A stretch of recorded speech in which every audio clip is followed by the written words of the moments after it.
one of the questions we've been getting a lot with the Lowrance Recon is just the speed of the trolling motor. And that has always been kind of a pet peeve of mine. I like to have a fast foot pedal, you know, especially fishing wing dams, fishing current, fishing big waves. I feel like sometimes you have to be really aggressive, and too slow of a foot pedal, it's just too slow of a response. And so that was one of the things we wanted with the Recon, is a very fast foot pedal. And so the wireless foot pedal on the Recon has got a proportional foot pedal where you're looking at about 40 to 45 RPMs. It's fast, okay?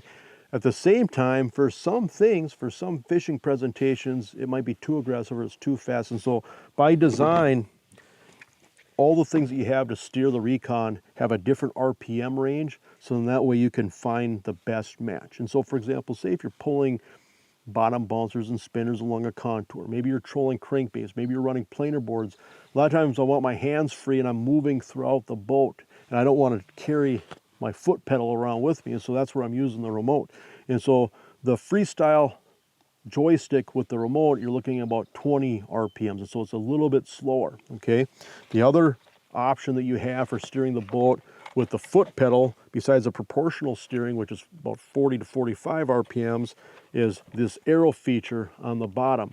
And so again, if it's really calm out, I'm pulling bottom bouncers, I just want to follow a 10-foot contour, you can use the depth routing feature right on your Lowrance HDS Pro, or you can just use the arrow feature where it's just a little slower. And so this is about half the speed of your proportional foot pedal.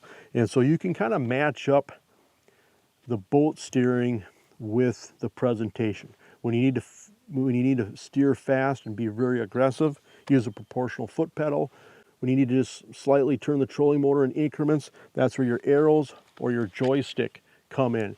And a couple of examples, if I'm panning and looking with forward-facing sonar, for example, I'm going to use a proportional foot pedal because I can just turn that motor so fast, okay? And then you get a glimpse of fish, then you try to find the fish, maybe the wind's pushing against the boat, boat's moving all over, and you're just trying to line up on that fish. But when you start to get that transducer facing right at that fish, you just need to make almost like a micro adjustment just to try to figure out where the center is so you can make the perfect cast of that fish. And so then a lot of times I'll switch to the arrows on the bottom just because it's going to be just a slower speed where you just make just slight adjustments, okay? And so fast, aggressive adjustments, foot pedal, slower, slight adjustments, the remote, or the arrows on the foot pedal. So when it comes to walleye fishing and walleye fishing presentations in particular, I feel like the engineers with Lowrance nailed this particular trolling motor because it does everything that you wish a trolling motor would do.